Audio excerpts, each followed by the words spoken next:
si Inay, oh. Parang generator lang, oh.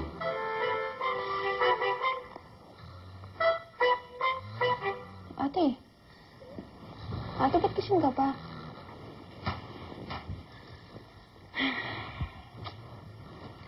Elisa, sabihin mo nga sa akin, tama ba itong gagawin ko? Oo naman. Hello. Gwapo-gwapo kaya ni Kuya Harvey. Swerte-swerte mo na nga sa kanya. Minsan nga iniisip ko, paano nagkagusto sa'yo yun eh. Ginayin mo, no? No. Umayos ka nga ng sagot. Seryoso ako ah.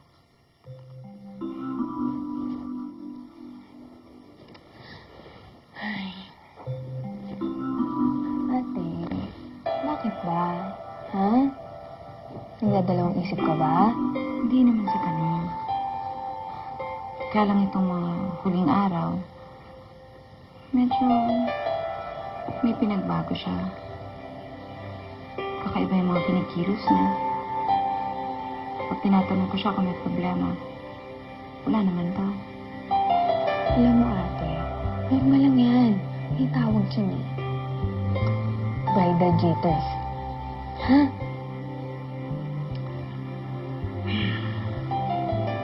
Alam mo, tama ka. Siguro dapat wala akong ipag-alala.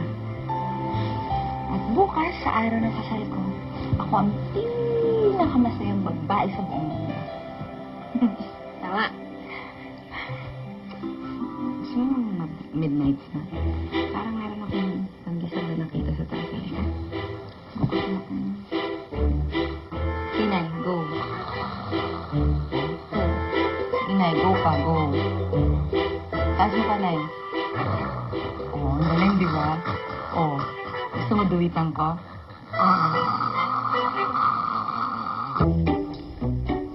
Hindi po ba alas 10 ang kasal ng anak niyo?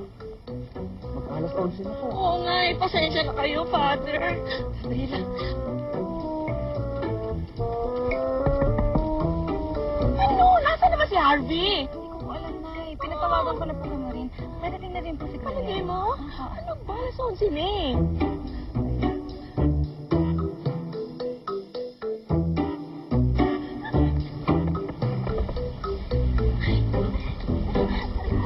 Oo, ano?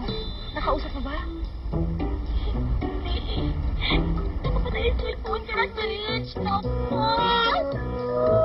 Tapos pala doon. Tapos ano nangyari doon? Kaya yung... Ano ka ba? Okay lang yun. Basta pagdating na yun, oh. Pagdating na yun, okay lang yan. Okay ko na, ako na.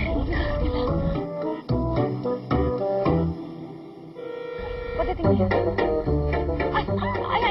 Magpapakasyon na yan. Wala eh.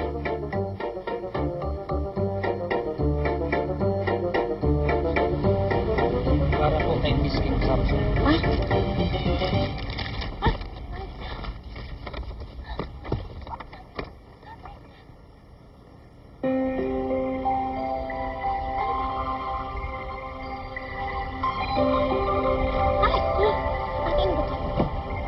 Dear Samson, patawarin mo ako. Hindi ako makakarating dyan sa simbahan. Hindi na matutuloy ang kasal.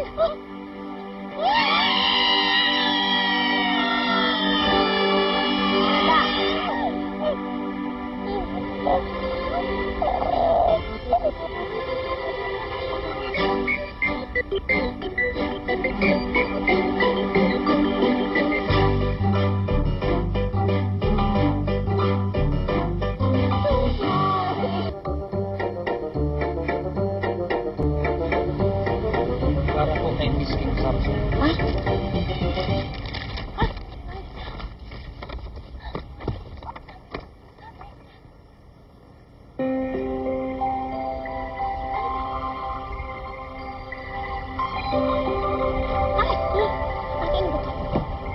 Dear Samson, patawarin mo ako. Hindi ako makakarating dyan sa simbahan. Hindi na matutuloy ang kasal.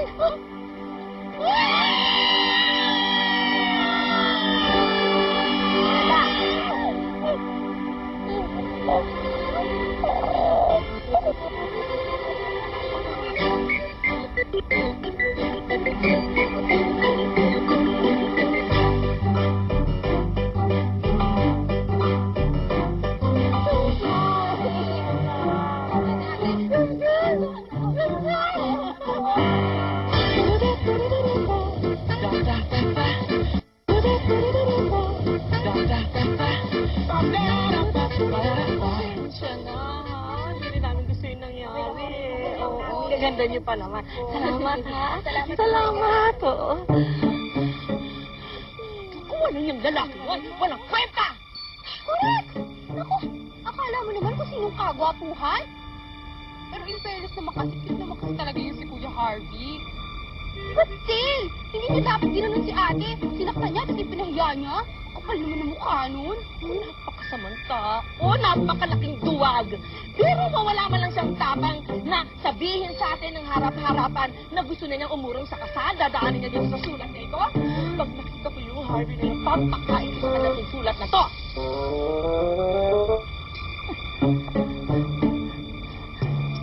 Kailangan ko makausap si Harvey. Baka naman may kasalanan ako sa kanya. Baka naman may nasabi ako na ikinasama ng loob niya. Hoy! Hindi mo nakakausapin si Harvey. Ha? Kung ayaw niya sa'yo, mas lalong ayaw mo sa kanya. Meron ka naman ng konting dignidad. Hindi ka na. Uwi na tayo ng Maynila. Ngayon din! Ay! Baba na tayo. Teka lang! Nay! Now na? Oh. Pwede ba pumunta muna ako ng palengke? Bibilang ko lang si Kokoy ng ube tsaka ng strawberry jam. Hindi. Hindi ako bababa dito hanggat hindi ko nakakausap si Harvey. Ate Samson! Ate! Saan ka pumunta? Ano ba ito? Sige, ate!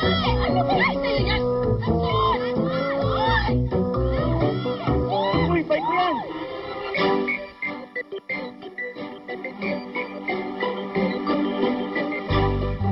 Please, Harvey Guzman, room 916. Ma'am, nag-check out na po kanina si Mr. Guzman. Kanina pa? Anong oras? Anong sinakyan? Nagpahatid ba sa hotel service? Bumaba na ba ng Baguio? Baka naman lumipat lang ng hotel. Please, calm down. Ano calm down? Sagutin mo nga yung tanong ko. Nag-iwan ba ng message, ng address? Nung umalis, mag-isa lang ba siya? O may kasama? Ha? Ma'am, I cannot answer your questions. At bakit hindi? Alam mo ba nakasal namin ngayon? Ha? Hinintay ko siya sa simbahan. Isang oras ko siya hinintay. Hindi siya dumating at nagpadala lang siya ng sulat. Gusto ko lang naman makipag-usap. Gusto ko malaman kung paano niya ginawa sa akin to. Naiintindihan mo ba yun, Miss, ha? Sagutin mo yung tanong ko. Nasaan si Harvey? Nasaan si Harvey?